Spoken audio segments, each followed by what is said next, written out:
I have another book to read for you. This book, called Thank You, Amu, by Mora, is a new one to me. I just heard about this book and read it this year, and so I was pretty excited to share it with you.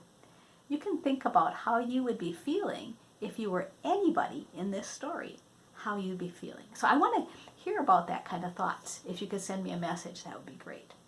The title of the book again is Thank You, Amu. Okay. Do you think this might be a true story or pretend? Well, we'll find out when we read it, won't we? All right.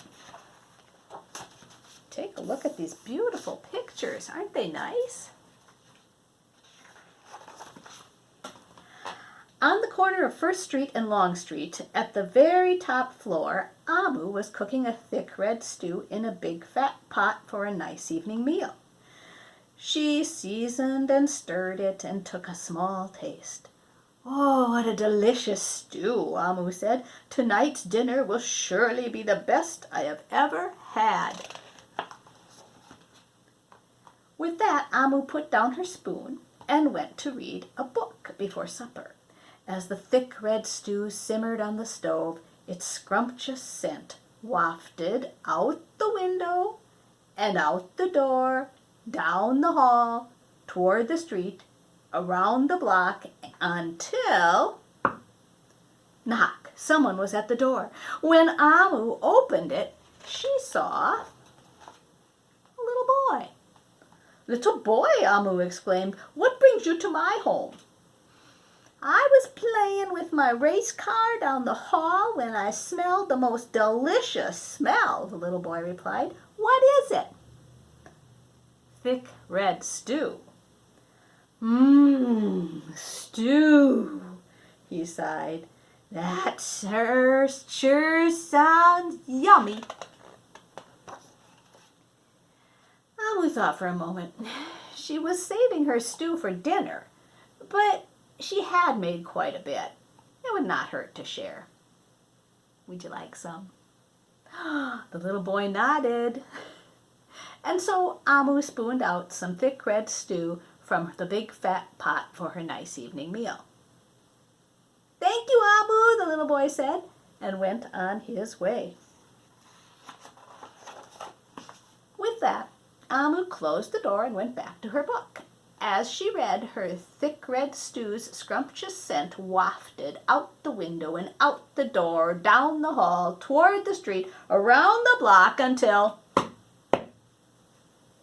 someone was at the door. When Amu opened the door this time, she saw... I wonder who it's going to be this time. A police officer. "Miss Police Officer," Amu exclaimed, "what brings you to my home?" "I was on duty down the street when I smelled the most delicious smell," Miss Police Officer replied. "What is it?" "Thick red stew." "Ah, stew," she said, and her mouth watered. "That sounds mighty yummy." Mighty tasty. What do you think? Amu thought for a moment. There was still enough to share. "Would you like some?" The police officer nodded. Once again, Amu spooned out some thick red stew from the big fat pot for her nice evening meal. "Thank you, Amu," the police officer said, and went on her way. And so, for the second time, Amu closed the door and went back to reading her book. Sure enough, as she read, her thick red stew's scrumptious scent wafted out the window and out the door, down the hall, toward the street, and around the block, until again someone was at Amu's door. This time, when she opened it, she saw... Who's it going to be this time? A hot dog vendor. "Mr. Hot Dog Vendor," Amu exclaimed, "what brings you to my home?" "I was selling my hot dogs down the block when I smelled the most delicious smell," Mr. Hot Dog Vendor replied. "What is it?" "Thick red stews," said Amu. "Oh, stew, the vendor licked his lips. That sounds quite delectable.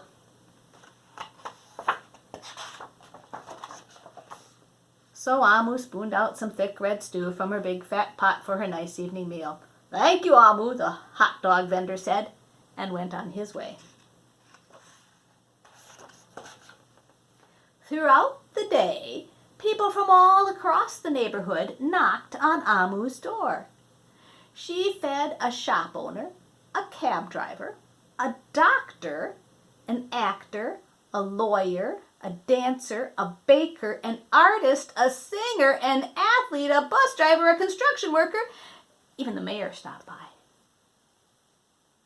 And each time they knocked, Amu shared.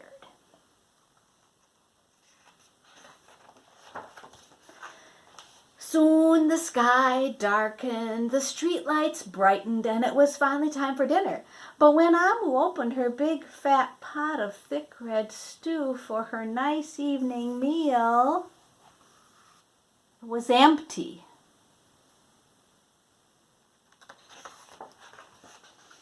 Amu sniffled. There goes the best dinner I ever had.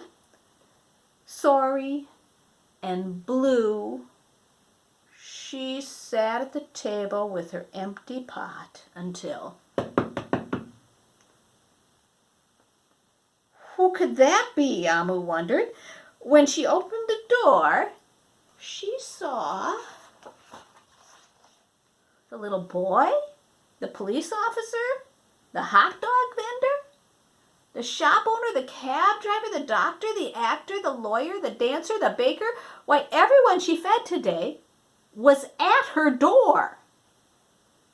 I'm sorry, everyone, Amu sighed. My thick red stew is all gone. I have nothing left to share. The little boy tugged at Amu's sleeve. Look at him. Don't worry, Amu. We're not here to ask.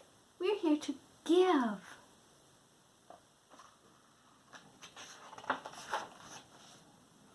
The police officer carried in a fresh salad. The mayor entered with a roast chicken. The baker brought a collection of sweet goodies. Even the little boy presented Amu with something special in a shiny red envelope.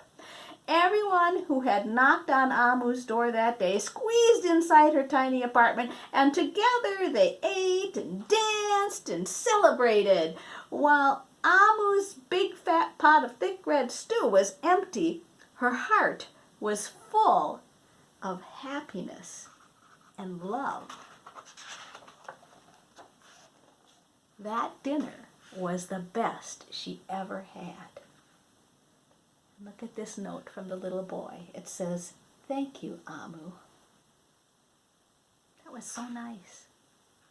Has anyone ever shared something with you and it made you want to be kind back to them or to someone else? I think that's a great thing when we can be kind and we can share with others. Amu knew how to do that, didn't she? Did you guys guess that Amu means grandma? It does. She was somebody's grandma, wasn't she? But she wasn't grandma to any of the people she shared with. She just shared because she was nice and kind. We can do that too, right? Thanks for listening.